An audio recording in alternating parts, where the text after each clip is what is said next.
राधे राधे भक्तों। आज मैं आपको निर्जला एकादशी व्रत कथा सुनाने जा रही हूँ।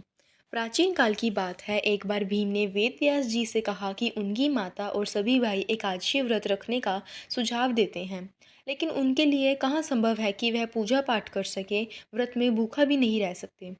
इस पर वेद व्यास जी ने कहा कि भीम, अगर तुम नर्क और स्वर्ग लोक के बारे में जानते हो तो हर माह को आने वाली एकादशी के दिन अन्न मत ग्रहण करो।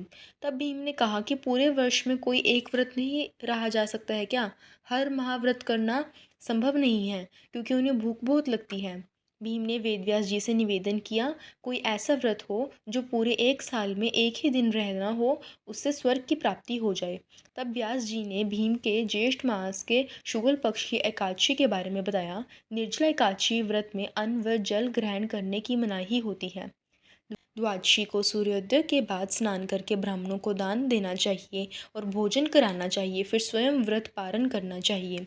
इस व्रत को करने से व्यक्ति को मृत्यु के बाद मोक्ष की प्राप्ति होती है।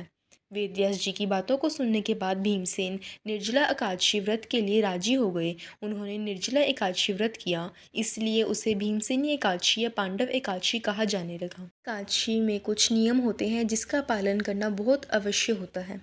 निर्जला एकादशी का व्रत बिना अन्न और जल के रखा जाता है। इस व्रत में जल ग्रहण नहीं किया जाता है, इसलिए इसे निर्जला व्रत कहते हैं। एकादशी व्रत के अगले दिन सूर्योदय के बाद पारण किया जाता है। एकादशी व्रत का पारण द्वादशी तिथि समाप्त होने से पहले करना अति आवश्यक है। निर्जला एकादशी के दिन भगवान विष्णु के साथ माँ लक्ष्मी की भी पूजा करें। एकादशी के दिन व्रत कथा जरूर पढ़ें।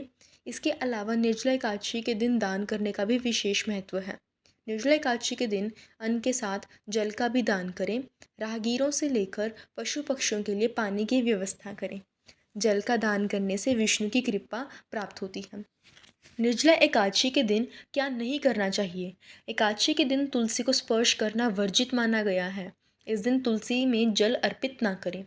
निर्जला एकादशी के दिन तामसिक चीज़ों से दूर रहें। निर्जला एकादशी व्रत के दिन जमीन पर सोना चाहिए। निर्जला एकादशी व्रत में अन्न और जल ग्रहण नहीं किया जाता है। एकादशी व्रत का पारण करने के बाद ही जल का सेवन करें। निर्जला एकादशी के दिन चावल का सेवन नहीं करें और ना ही बाल, नाखून और दाढ़ी ना कटवाएं। इस व्रत को कोई भी कर सकता है। कुंवारी कन्याएं भी इस व्रत को कर सकती हैं। 8 वर्ष से बड़े बच्चे भी इस व्रत को रख सकते हैं। आशा है आपको मेरी दी हुई